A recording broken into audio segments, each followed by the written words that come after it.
This episode was so fucking good for various reasons, bro. For various reasons. Seeing Ichigo and Yhwach fucking fight, like, it was short-lived, right? Obviously short-lived because Ichigo is not where he needs to be yet. Seeing the OG Gote 13 in action, as short-lived as it was, seeing them just in general was so fucking dope. I just love their designs. So menacing, as they were supposed to be. And Yhwach even fucking talked about it. Just saying that, you know, even though they were the Gote 13 in name, they were cold-blooded killers with Yamamoto leading them. And bro, it was so heartbreaking, bro. It was so heartbreaking seeing him being reduced to nothing but ash. Obviously, he was cut in half fucking last episode, right? We saw that at the tail end. I just couldn't believe it. And they even brought back like the OG music, right? Like the OG sad music. I forgot what that shit was called. I know they played the remix version later on, but to play the OG to symbolize that this is the end of the old, I thought that shit was fucking phenomenal. I thought it was phenomenal, man. The choice in music and the choice in shots were fucking dope. I loved it. And then the moment between Ichigo and Byakuya, right? So good, so good. You saw Byakuya shed a tear for the first time in the entire series. Well, that we know about, right? I don't remember if he shed tears in the flashback of his wife dying, you know, Rukia's sister, doing the 1,000-yard stare as well, right? Like, it went from Yamamoto to Byakuya doing it because they knew that these were their last moments. And speaking of last moments, even in Yamamoto's last moment, he was still trying to prevent Yhwach from doing whatever he wanted. Like I said, bro, Kubo is doing what he originally wanted to do. And I love seeing that. I love it. I love it because as a Bleach fan, right? Like as a longtime Bleach fan, I can't even fathom what else he's going to do because so many things have changed. Minor as they are, they still have great impact where they were placed because it forces us as the viewers to think, what the fuck else is he gonna do and how impactful are these things gonna be in the visual format? Shit is just dope. And then sprinkling in who Ichigo really is. You love to see it. You love to see it because the moment Yhwach tried to incapacitate him, right? The blue fucking stopped it. You wanna know what I initially thought would have been sick there? When I was originally reading this, I was hoping that the inner hollow would have like seeped out and it would have just been like a cause for chaos, right? But this was a bit of a turn of events for us at the time because we were just like, yo, what the fuck is going on? Why can he use Quincy stuff? Are you kidding me? In the conversation that they had at the end, he's like, oh, so you don't even know the truth about your own mother. And then he goes on to talk about my son born in the darkness. Now, don't take that as that's Ichigo's actual father, right?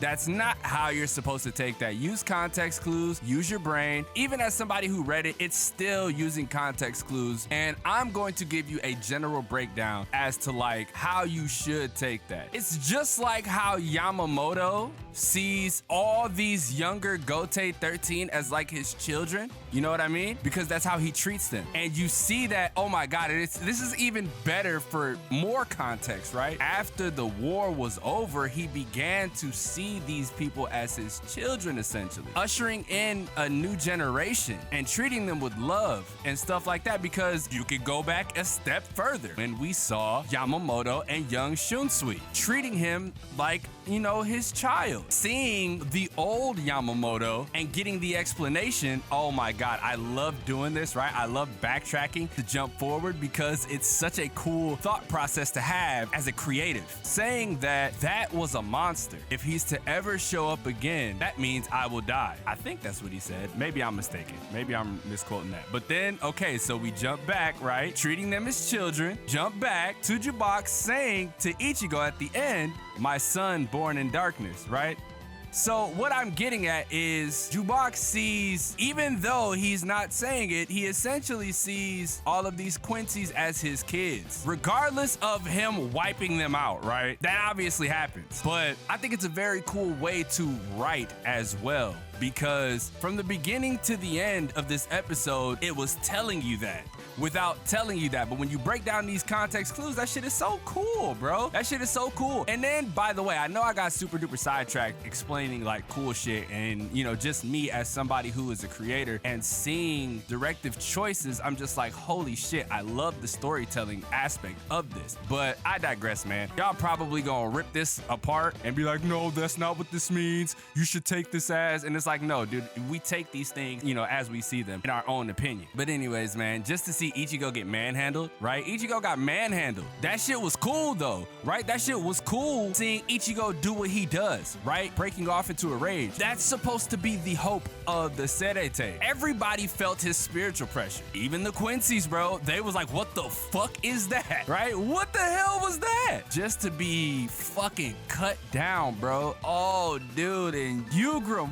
fucked him up, dude. Breaking his sword? Oh, dude, that was so nasty. That was so nasty. We lost 2 legends in this episode, right? And then Byakuya, man. I loved the touch of the sword disintegrating, and I liked how they followed it, bro. I reiterate this all the time. This was a wonderful episode, bro. Ichigo has lost hope. Everyone in the Serete has lost hope. Everyone's dead, right? Except for the chosen few. Oh my God, bro. This was such a heart-wrenching episode. I had to come back and record this part because there was something that I initially forgot. And it feels like it happened to me as well, right? Yhwach thought he had enough time to, you know, slay Ichigo and bring him back to the Vandenreich. He couldn't because Aizen used Kyoka Suigetsu on him without even knowing. I feel like he used Kyoka Suigetsu on me because I fucking forgot about it. Holy shit. How did I not mention this? How did I leave this out? Holy hell, Aizen is crazy. He's so fucking strong that he used it through the screen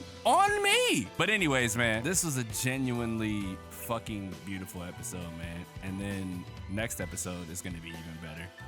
I think so. Not even just like on a battle perspective, it's just on a story writing perspective. See, I want to see how Kubo is going to do this because I'm genuinely curious as to like what the fuck he's gonna do. Anyways, man, let me know what y'all thought about this episode. I thought this shit was gorgeous. Leave a like if you enjoyed, subscribe if you're new. I'm probably gonna cut a lot of this out, right? There was a lot of shit that I was saying and I don't know if I want to keep it in because I don't like keep making my videos too long. I like them being from 6 to 8 minutes, 6 to 10 actually. 6 to 10 minutes is like the sweet spot for the videos because I like to be informative as well as like, you know, give my opinion on things as well because that shit's cool as hell and I like to hear what you guys have to say.